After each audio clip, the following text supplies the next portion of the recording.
Yo, j'espère que vous allez bien. On se retrouve aujourd'hui pour une nouvelle vidéo.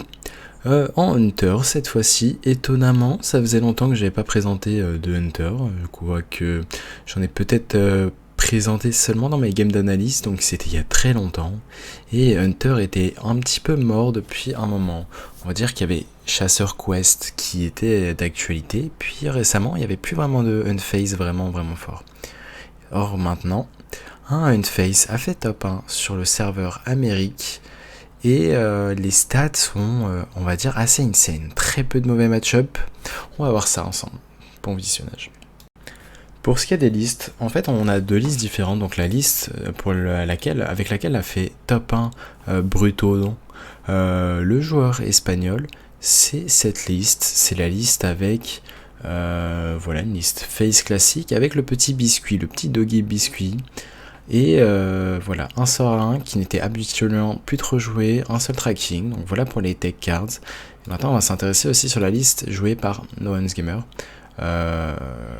C'est le petit sort à 3 pour 3 de mana, pardon, en plus du biscuit évidemment, un Wound Prey en plus, et des anomalies, Arcane Anomaly, cette carte que vous piquez seulement en arène, mais qui se retrouve très fort dans le deck parce que vous jouez beaucoup de sorts.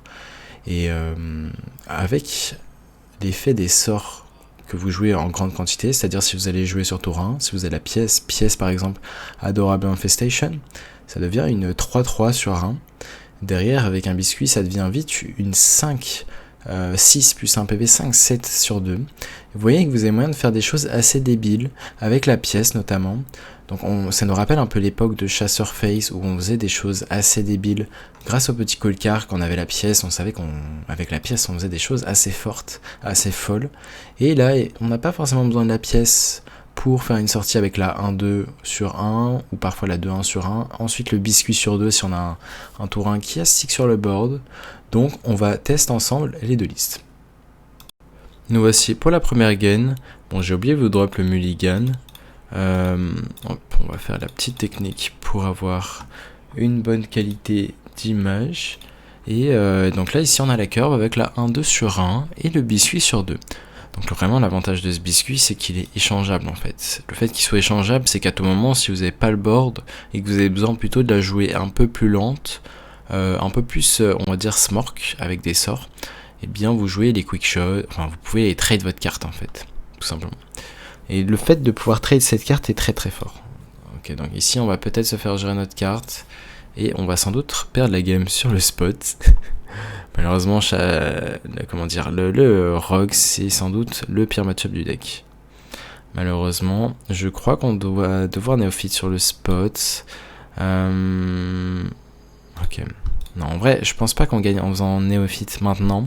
L'idée c'est de connaître voleur et donc de connaître ses tours clés. Et pour ça, donc, je sais que les tours clés de voleur, c'est tour 3, où il fera le sort à 3 de pioche. Ok, donc ici, parfait. On a validé au Hero Power le tour d'avant, et maintenant, on a eu un drop 1. Donc là, mes outs, c'était vraiment de chercher soit l'arme, soit quelque chose de proactif, comme le Windbreak, qui fiche 1 et qui invoque une minion rush, avec rush. Et voilà, pour pouvoir pas avoir une néophyte qui se fasse trade on board, et en plus de ça, empêcher le tour 3 adverse.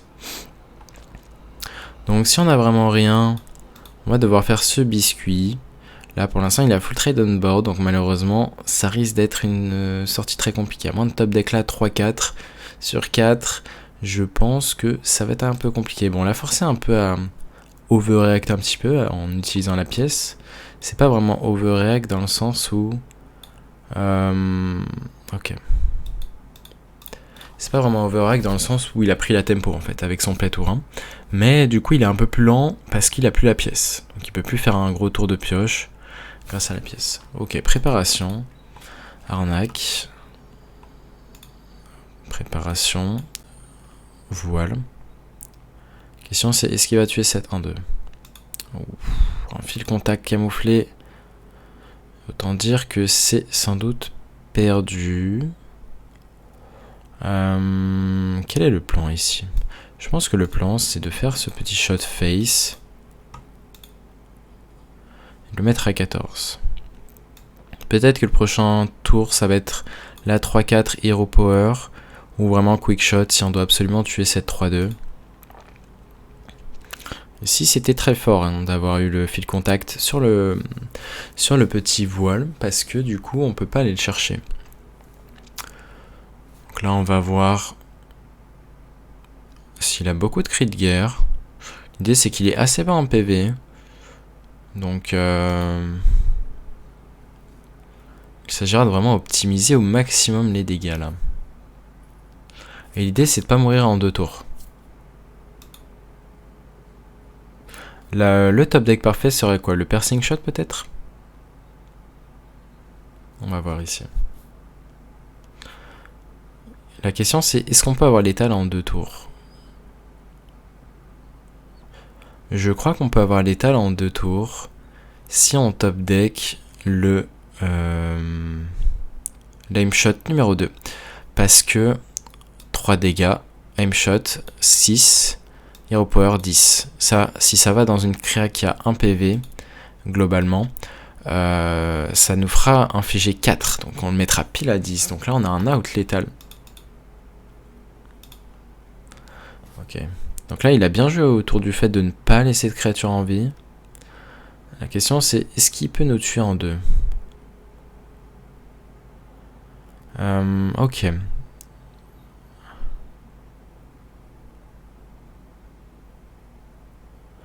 Donc là on a un tour intéressant. Soit on le met à 7 PV. Il y a un monde où le play ici c'est de le mettre à 7 PV. Je pense qu'on doit le mettre à 7 PV.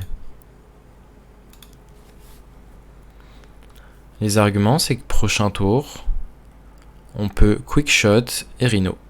Tout simplement. Et bien sûr il faut pas qu'il fasse néophyte. S'il fait néophyte, on est rect.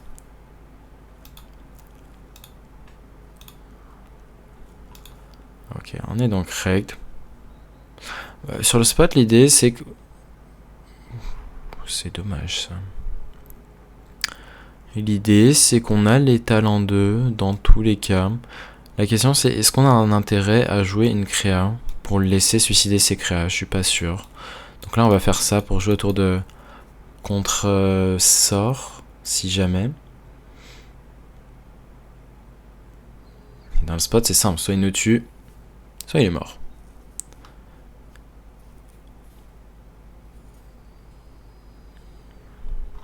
Il met du temps à partir, en tout cas, quand tu mets du temps à partir, c'est que ta main, t'as pas de... Là, il doit pas avoir d'octopod, quoi. Donc là, il a l'air de réfléchir, mais...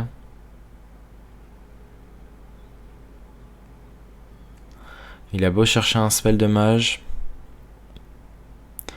Je pense pas que ça le sauvera.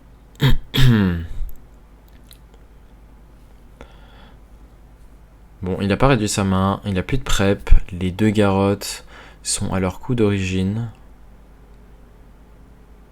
Ouais, c'est un échec et mat. Donc là, ici, vous avez vu, hein, malgré la sortie tempo réponse qu'il a eu en early, il y a eu quand même une bonne prise de décision de notre part, c'était de pas drop la néophyte sur tour 2. Le fait de la drop sur tour 3 et de potentiellement empêcher le tour de voile, c'est d'ailleurs le tour qu'il a fait le tour suivant, ça nous a permis de tout simplement se donner des outs pour top deck une carte pour gérer une autre 2-1. Donc voilà, on commence par une game, donc comme vous voyez on est toujours en top légende, et là je joue sur le serveur européen, donc sur serveur Amérique je suis à peu près rang 20, mais globalement je fluctue entre rang 4, 5 et rang 30, on va dire. Mais en tout cas j'aime beaucoup cette liste. L'idée en plus c'est qu'elle punit assez les listes de druides alignement qui font leur apparition, donc les druides, les decks un peu lents, on va dire. Et voilà, c'est ce que j'aime beaucoup avec le deck. Donc ici on va garder la 1-2 et le biscuit, parce que ça synergise bien ensemble. On se doute que c'est sans doute un druide aggro.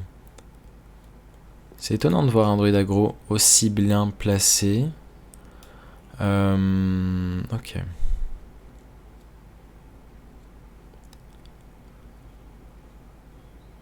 La question c'est, est-ce qu'on drop la 1-2 sur 1? Je pense qu'on doit le faire.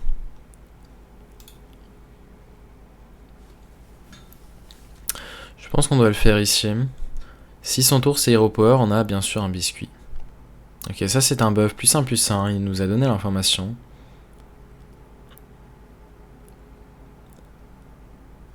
est-ce qu'il veut... Que veut-il faire? Quel serait le meilleur top deck ici? Sans doute un sort à 1. Les 1-1, c'est pas trop mal.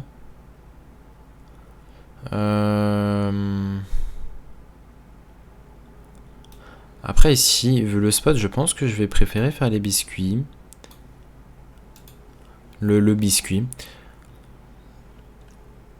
Dans l'idée, c'est que prochain tour, on peut arme 1-1. Et si on top deck une autre carte à 1, on en a beaucoup. 1, 2, 3, 4, 5, 6, 7, 8, 9, 10 top deck en comptant le tracking.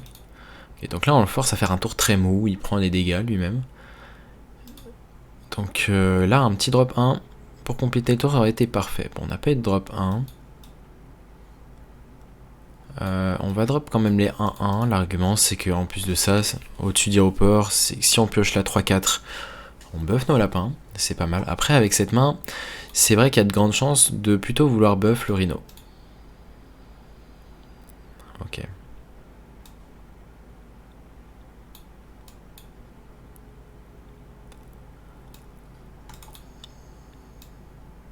Ici, je pense que je vais même pas taper.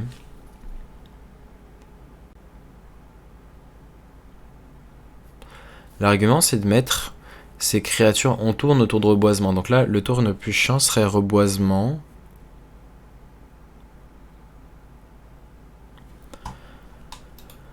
Et sur reboisement... Ok, on espère qu'il trade tout ici. Ouais, donc sur reboisement, on faisait en sorte de faire taper 2 fois le Rhino. Donc ici, on va faire en sorte de faire taper 2 fois le Rhino. Voilà, on va rentrer quelques dégâts. La question, c'est est-ce qu'on optimise au maximum les dégâts qu'on rentre en tapant dans cette 2-3 ? Je pense qu'on va taper ça quand même. On rentre un dégât de moins, mais ça me paraît fine. Il va sûrement mettre sa 2-1 dans la 5-1, donc il lui reste que de créa sur le board. La question, c'est est-ce qu'il a beaucoup de ressources? Quelle est cette carte qui reste en main? Il a pas de reboisement. C'est peut-être une carte pour 8 de mana. Là, j'ai la lecture, c'est une carte qu'il n'a pas jouée, c'est peut-être une carte pour 8. Qui le fait gagner 8 d'armure. Et invoquer un drop 8. Ok, on va d'abord faire le compagnon, vu que je pense qu'on va le faire pendant le tour.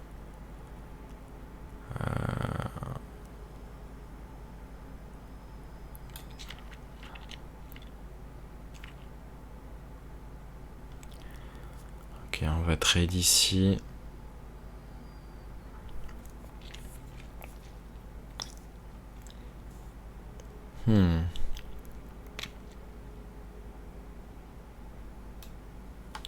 Je pense qu'on va piercing shot ceci.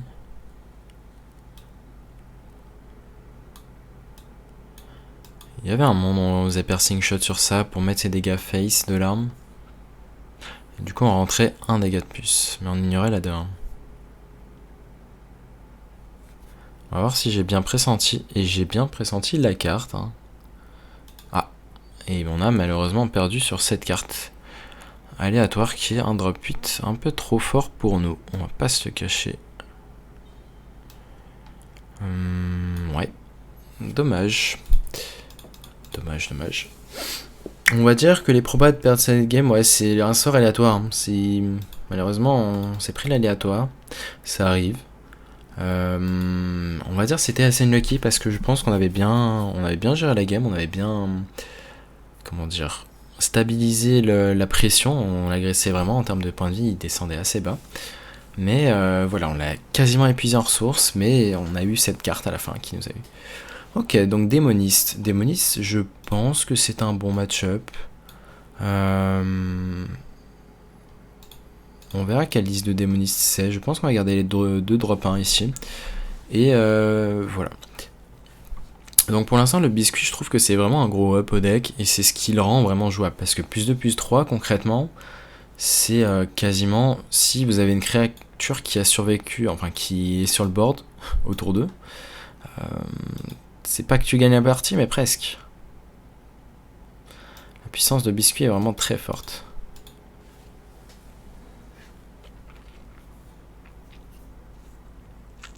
Ok, question c'est est-ce qu'il va value trade ici? Si value trade, on rentre le biscuit.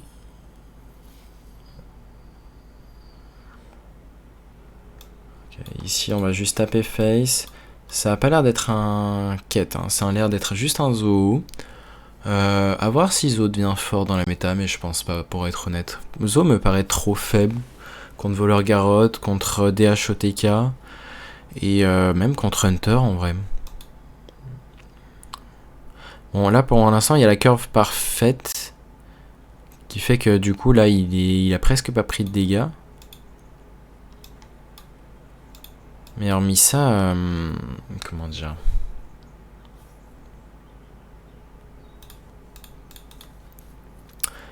J'ai pas la sensation que le deck est très puissant. En fait, je sais pas, ça doit battre les decks lents comme Druid peut-être.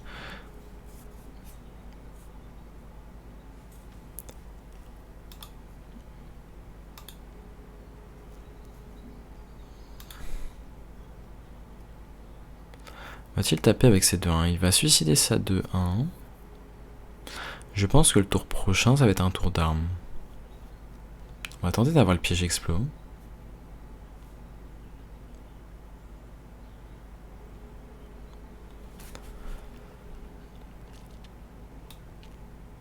Je pense que si jamais on l'a pas, on doit peut-être trade la...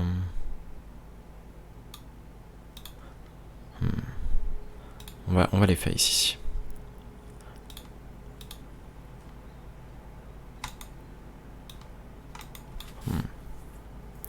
Et si on réfléchit à un bluff, pardon.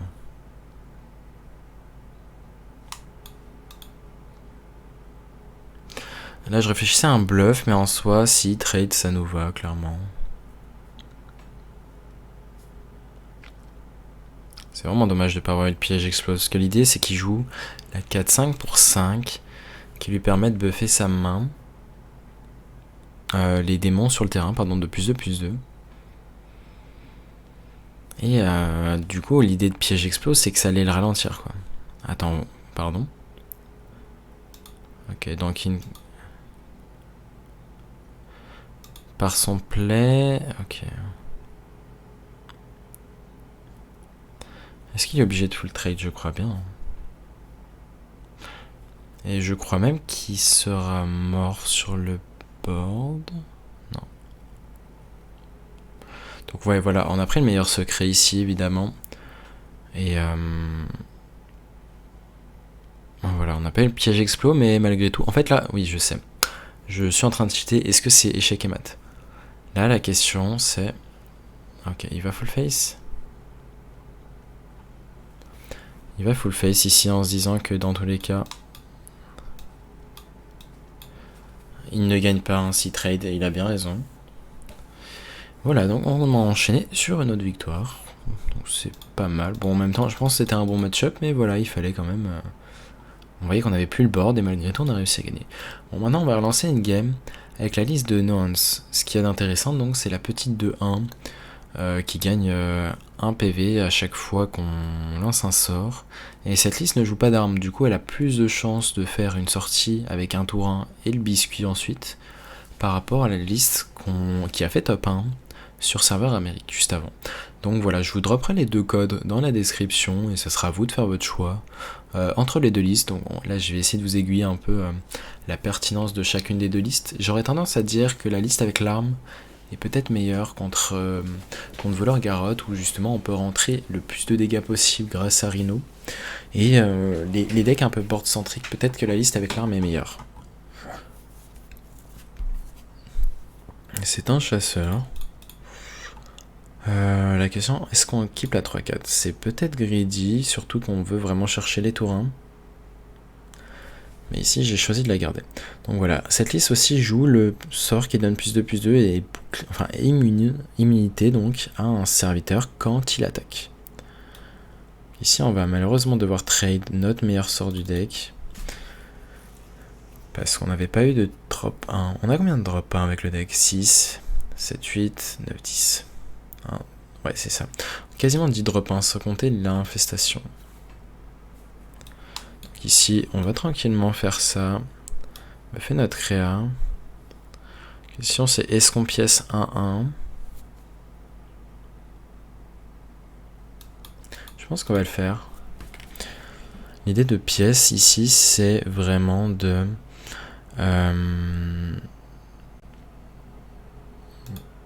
d'augmenter nos chances d'avoir une créature sur le board. Et malheureusement, il a eu le full clear ici, qui s'est mis très bien pour lui. Donc là, il a une main de réponse qui nous recte un petit peu.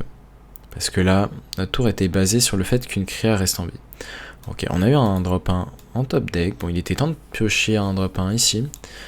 Et du coup, ça se met pas trop mal. On a une 4-4 qui conteste le board, globalement. Et l'avantage de cette carte... Ok, c'est une List Mirror. Donc l'avantage de cette carte... Ok, ici, on va buff cette carte. Et on va trade ça. L'avantage du coup de cette carte à 3 de mana, c'est que globalement, tu peux prendre un value trade. Donc si c'est toi qui as le board, tu vas trade sans perdre de points de vie sur ta créa. C'est assez insane. C'est tout simplement assez insane. Donc ici, on va prendre les lapins.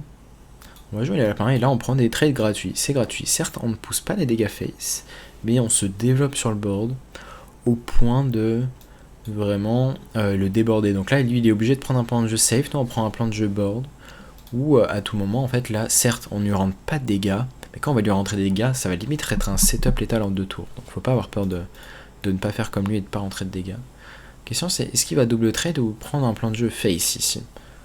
Ouais, il prend le plan de jeu face, il reste sur son plan de jeu, donc on reste vraiment sur l'histoire de l'agresseur, l'agressé. Donc ici, on va tout simplement tuer ça. Ouais, c'est ça, on va faire ça. Cette 6-6 va sans doute aller face. On va mettre une 5-3 face. Et ensuite, je pense qu'on va trade ici parce qu'on peut se le permettre. Et dans tous les cas, vous voyez, c'est un setup létal en 2 tours. Hein. Il était à 29, lui il nous agressait bien. Mais il n'avait pas le choix de tenter son plan de jeu, d'aller full face. Et voilà. C'est normalement un échec et mat.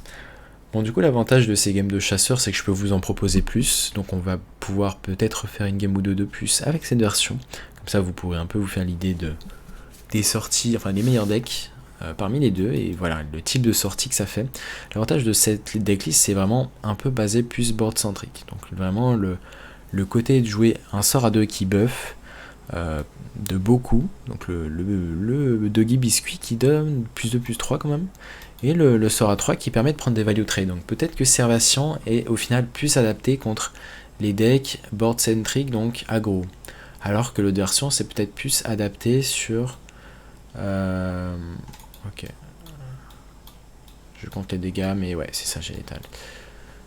Donc voilà, la pertinence de cette decklist c'est peut-être contre les mirrors d'aggro. Mirror d'aggro, et peut-être tous les decks un peu comme... qui sont un peu mid-range, comme le guerrier rush. Pas le guerrier rush, pardon, le guerrier pirate. Donc voilà, on va en lancer une. Et voilà, moi c'est la première fois que je joue le deck. Donc j'ai d'abord observé beaucoup des streamers en train de jouer le deck, notamment Noens Gamer. Et justement, je voyais la puissance du deck. En fait, il gagnait, on va dire, très facilement. Et lui-même le disait qu'il n'y a pas non plus beaucoup de skill à avoir sur le deck. Concrètement, il n'y a pas besoin de se creuser les ménages par rapport à un voleur Garrotte ou un DHOTK. Et le pire, c'est que ça gagne en fait. C'est que du coup, on a un deck fort et stable qui gagne assez souvent. Et moi, côté, ce qui m'a fait vous présenter le deck, c'est surtout côté chasseur de démons, donc DHOTK. J'ai réussi à tout simplement perdre 2 fois d'affilée contre ce deck, tout simplement. Et le fait de perdre 2 fois, je vous avoue que... Ok, on va même renvoyer la 3-4 peut-être. Je réfléchis. Non, on va se permettre de la garder. Et donc ouais, le fait de perdre 2 fois, sachant que j'estimais moi-même que c'était un très bon match-up, eh bien... On va dire que... voilà. J'avais un peu le seum, quoi, concrètement.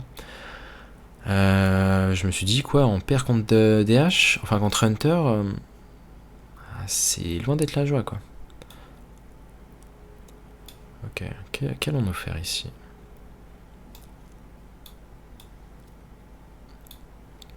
pense qu'ici on va juste buff ça. Prochain tour on double drop 1. L'idée c'est qu'il n'a pas le trade on board de 7, 3, 4. A voir s'il va pouvoir shadow step. S'il a exactement une de 1 qui inflige 1, plus l'autre Plunderer, il a la gestion sur ça et avec le shadow step. Donc c'est quand même beaucoup de conditions, une condition de 3 cartes.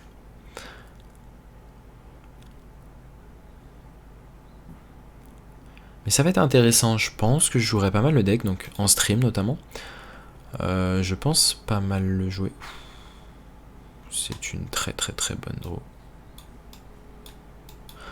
Donc je pense jouer pas mal le deck en stream, donc je testerai un peu les deux listes et je me ferai mon avis par moi-même. Donc n'hésitez pas à check les streams, donc le lien de mon Twitch est dans la description.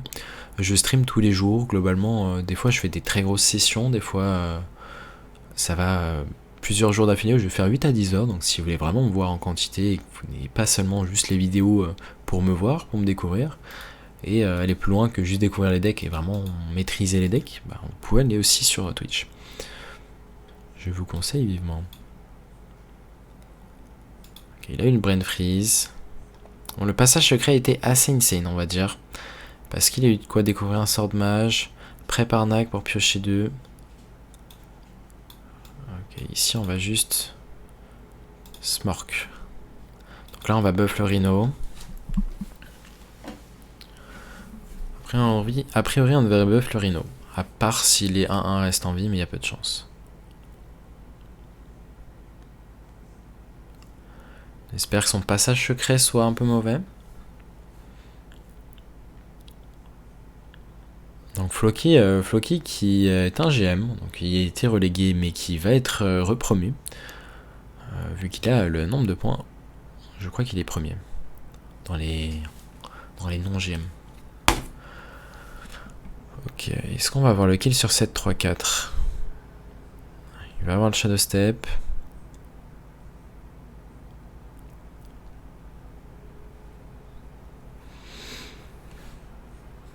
On espère qu'il a pas de sort comme un Brain Freeze ici. Hein. On a envie que 7, 3, 4 connect face.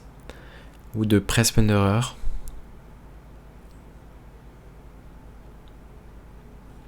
Donc ça s'est mis très bien à chaque fois. Hein. Ces passages secrets, concrètement, il a eu prep et un sort de pioche à chaque fois. Ok, il a eu le gel.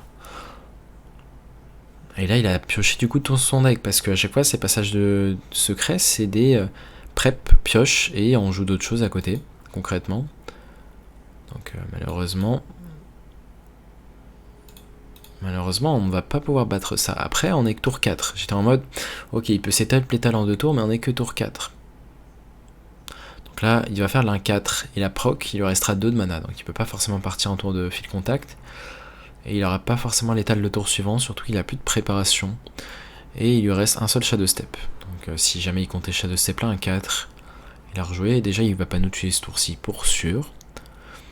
Mais il y a un monde ici où il va juste suicider toutes ses créas. On espère juste qu'il n'ait pas la 1-4. Ou s'il a la 1-4, qu'il n'ait pas le fil contact.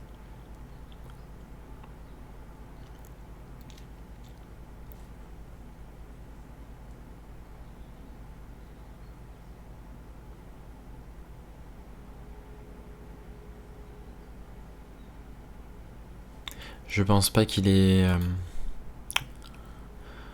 la 1-4 en main là, il doit pas avoir l'Octobot.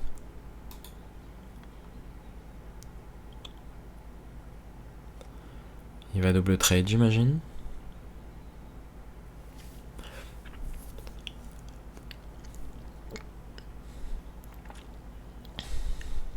Je joue une 2-1.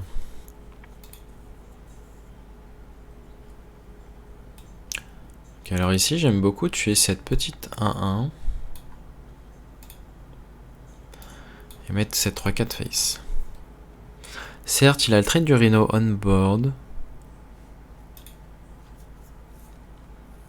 Mais j'aime beaucoup tuer le Penfinger pour justement ne pas lui faire une espèce de pioche infinie avec son fil contact.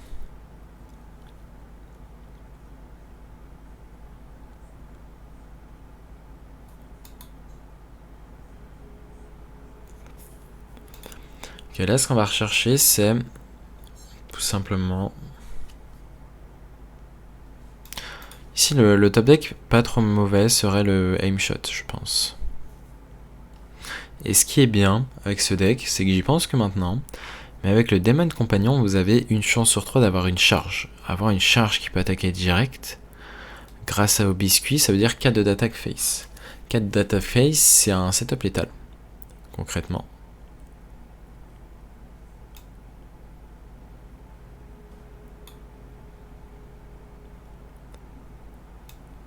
Ok, ici on va trade ça. C'est la flexibilité de ce sort, c'est-à-dire échangeable.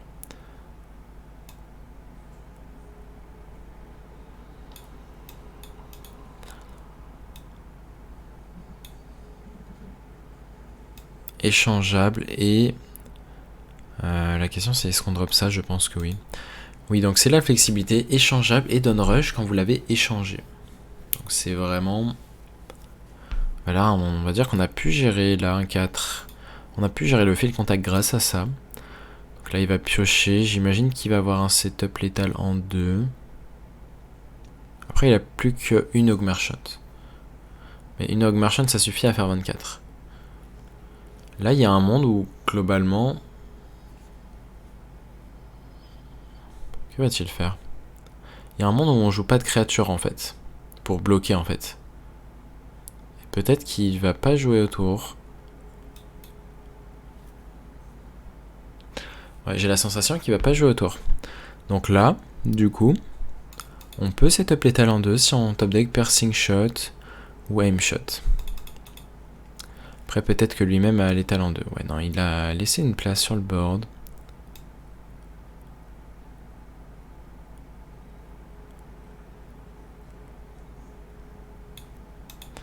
Malheureusement, on n'a pas le choix de faire ça. Et on a de grandes chances de mourir. Maintenant. Il a 3, 4, 5, 6, 7, 8, 9, 10. Il lui faut exactement Garrotte et Piocher. Ah, parce que Ducktoon qui nous tue. Ok. Donc là, globalement, on était très close en fait. On était très très close. On va dire que la sortie était assez mauvaise vers la fin. Les pioches, je les ai trouvées assez mauvaises. Ou peut-être que lui, sa sortie était un peu trop forte. Dans le sens où, passage secret, qui donne à chaque fois prep de la pioche. En fait, il filtre son deck trop vite. Et là, on voit que il nous a out tempo parce que bon, on a un voleur qui a pioché quasiment 25 cartes face à nous qui avons pioché 10 cartes. Et pourtant, on était à un tour de le tuer sur un top deck. Donc voilà, on va lancer une dernière. Mais on voit que on donne pas des games faciles à Voleur. Voleur qui est sans doute un des meilleurs decks de la méta, voire le meilleur actuellement. On donne pas du tout des games faciles. Okay, nous voici de retour contre un chasseur qu'on a déjà affronté. Et contre qui on a gagné. C'était d'ailleurs avec cette version. Donc ok, on a le biscuit, on a les petits lapins sur un, mais on sait qu'il joue lui aussi les Wound Prey. En 2 fois. Il y a de Keep Mulligan. Peut-être qu'il les a gardés. Peut-être qu'il a gardé tout simplement une 1-2 et lui-même un biscuit. Ok.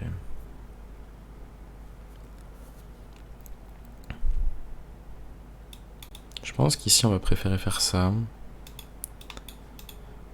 Ici, trade. Parce que ce sera un, vous avez besoin de créatures sur le board pour le faire. Je vais face ici. Ok.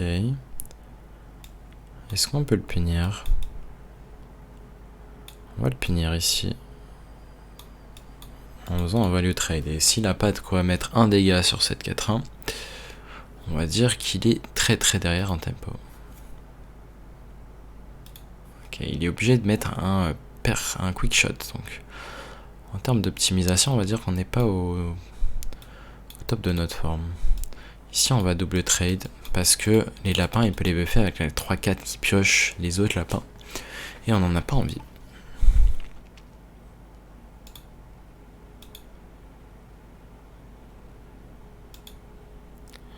Il a un autre quick shot. Si on va de Rhino, l'idée c'est qu'ici il le gère pas. Il prend cher, il est obligé de le gérer. Après, à voir comment il va le gérer. Le pire serait un contre Rhino. Ouais, ça va être compliqué là dans le spot. Ok, on a aussi top deck ceci. Est-ce qu'on va choisir de piquer les lapins? Je pense. L'idée c'est de tout jouer ici.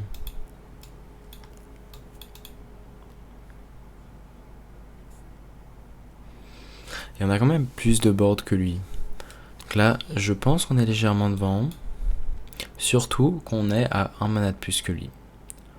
Globalement, vu qu'on a joué en premier, on a un mana de plus, donc on a cet avantage d'avoir toujours un coup d'avance. Si on peut dire ça.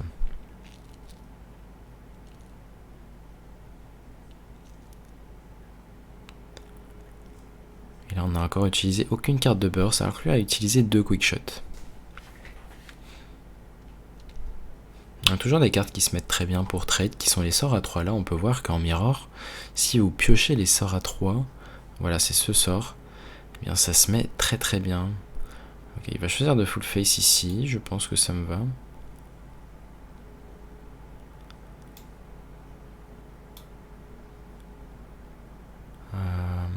Est-ce que c'est un intérêt de dire au power avant ou après?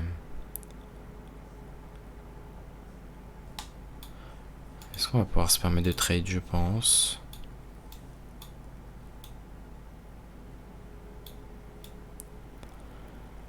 Ok, on va trade. L'idée c'est de le forcer lui-même à trade, sinon c'est quasiment un setup létal en 2. Ok, il a 60% d'avoir piège explo.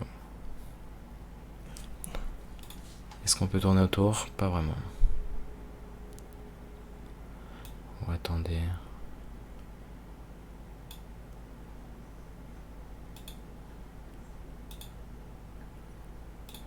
Ouais, malheureusement on meurt sur piège explo. Est-ce que du coup le play c'était de trade la 5-4? Dans tous les cas ici on n'a pas le choix de trade. Donc là je pense qu'on doit prendre nos outs. Quels sont nos outs? On va réfléchir à nos outs. Je pense que l'out c'est tout simplement de piocher quick shot. Quick shot qui donne le sort à 3. Lame shot, mais malheureusement il a été meilleur. Ici je pense que c'était un peu de manque de réussite. Ouais, peut-être un peu de manque de réussite sur les pioches. On voit qu'on a pioché tout l'early et que derrière on n'a pas vraiment pioché le late game. Donc ouais, peut-être manque de follow-up, mais voilà. Du coup voilà, j'espère que ces vidéos sur ces deux decks vous auront plu. Donc voilà, c'est des decks très présents en top méta. À voir, je sais pas à votre niveau, donc ceux qui ne sont pas en top légende, ceux qui sont tout simplement en diamant, platine, etc. Si vous croisez aussi beaucoup de chasseurs, donc voilà, j'espère que ces deux listes vous ont plu. Personnellement, je pense plutôt jouer à la liste de No Hands Gamer avec les 2-1 pour vraiment pouvoir snowball quand vous avez des sorts et les 2-1 peuvent vite dégénérer. Sur ce, je vous souhaite une bonne journée, une bonne soirée et sur ce, tchuss.